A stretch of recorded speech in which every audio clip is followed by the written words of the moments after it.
Part में हम लोग क्वेश्चन नंबर आपका 10 लगाते हैं। क्या कहता है, चंद्रमा के तल पर गुरुत्वीय त्वरण पृथ्वी के गुरुत्वीय त्वरण का 1/6 हो। तो हम लोग सबसे पहले बता क्या करेंगे, माना पृथ्वी के गुरुत्वीय त्वरण क्या हो जाएगा आपका GE। समझ गए ना बात।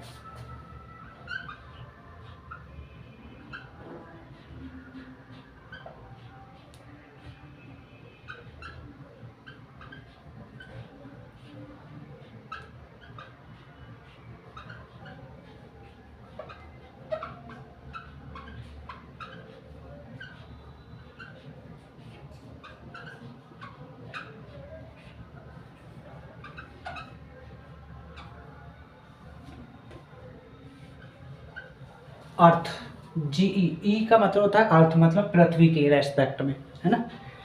आगे, चंद्रमा के तल पर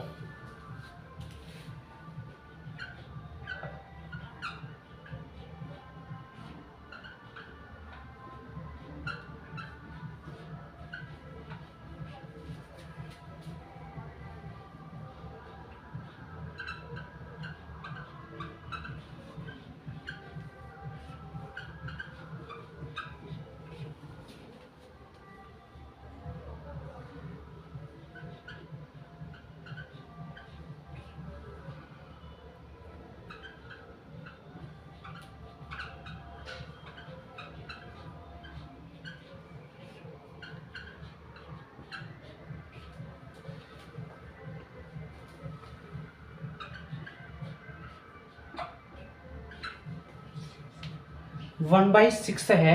देखो सर, किसका, चंद्रमा के तल पर जो गुरुत्वीय त्वरण है ना, GM, M मतलब मून होता है, इसको GM से यूज कर लेते हैं हम लोग।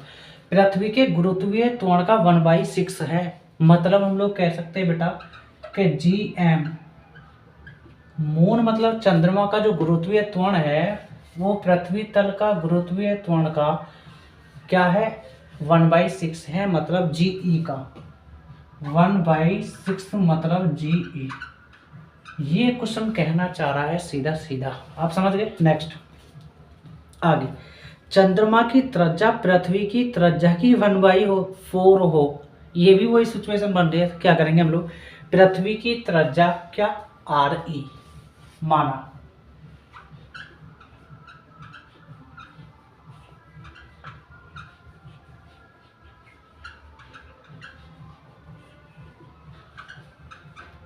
ठीक। नेक्स्ट,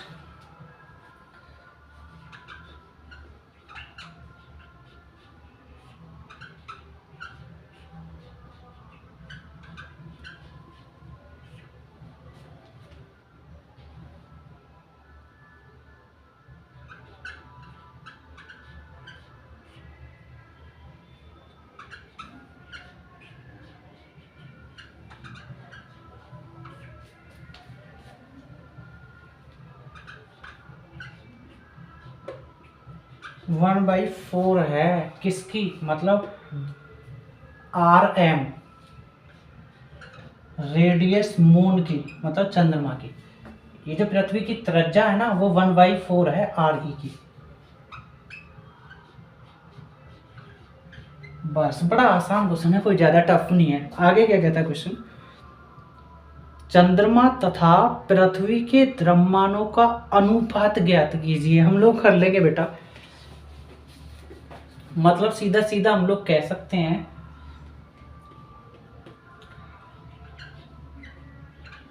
चंद्रमा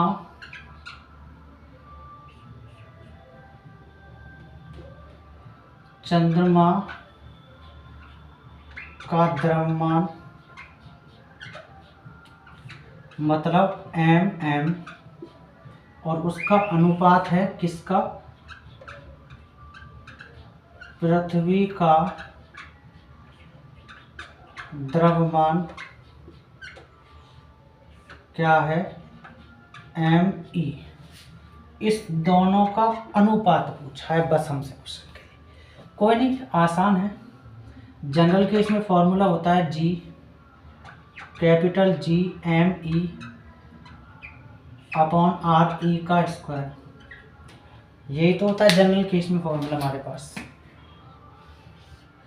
ये पृथ्वी के रेस्पेक्ट में है बेटा, ये पृथ्वी के लिए यूज कर रहे हैं, तो गुरुत्वीय त्वरण भी पृथ्वी के लिए हो जाएगा जी। इसको मान लेंगे समीकरण नंबर फर्स्ट बेटा, है ना। अब हम लोग मून के लिए चल रहे हैं, मतलब चंद्रमा के लिए, तो जी एम बोल देंगे बेटा। तो कैपिटल जी एम ई मतलब एम और उसका स्क्वायर बेटा। एक मिनट, स्क्वायर नहीं है बेटा, ये गलती से हम लोग लगा पा रहे हैं, ज़्यादा ही मजाक कर रहे हैं, गंदी। ठीक है, तो अब लिख देंगे हम लोग मून की त्रिज्या आर एम का स्क्वायर। ये हो जाएगी आपकी समीकरण नंबर सेकंड। समीकरण 2 में समीकरण 1 का भाग दे देंगे बेटा।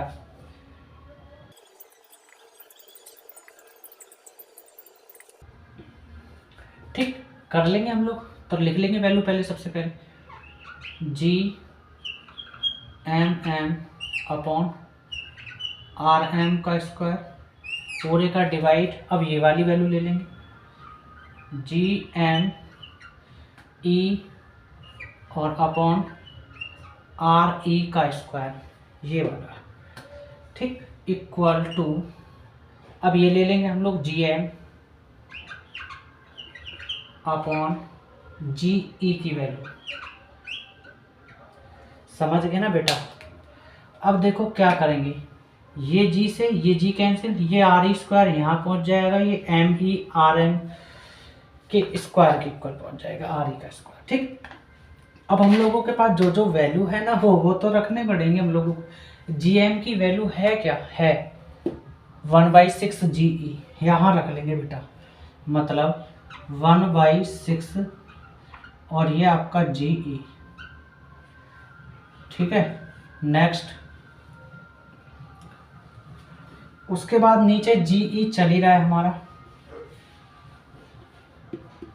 मतलब 1/6 जी ई है ही, और नीचे भी हमारा जी ई चल रहा है बेटा, इक्वल टू इधर ये एम एम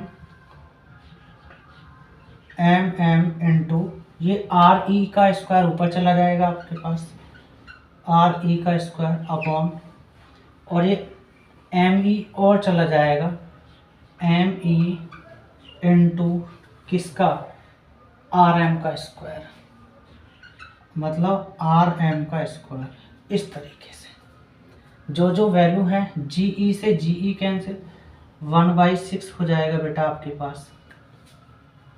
ठीक है, एम का मान है क्या हमारे पास,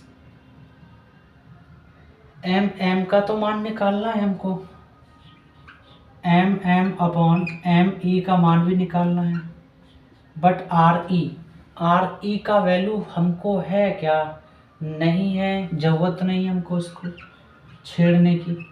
बट हाँ, आर एम की वैल्यू है हमारे पास, कितना, 1/4 आर ई, है ना। उसका स्क्वायर कर लेंगे 1/4 का, तो 1/4 का स्क्वायर करोगे 16, 1/16, समझ गए। और आर ई है तो उसका स्क्वायर करोगे तो आर ई का स्क्वायर हो जाएगा।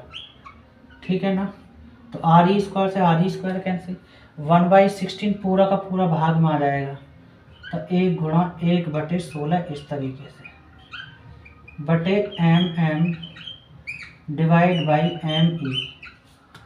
ठीक है, आगे हम इसको ऐसे लिख सकते हैं एम अनुपात एम ई, बट 1 एकम 1 अनुपात 16×5 = 80, 16 6 96, मतलब 196।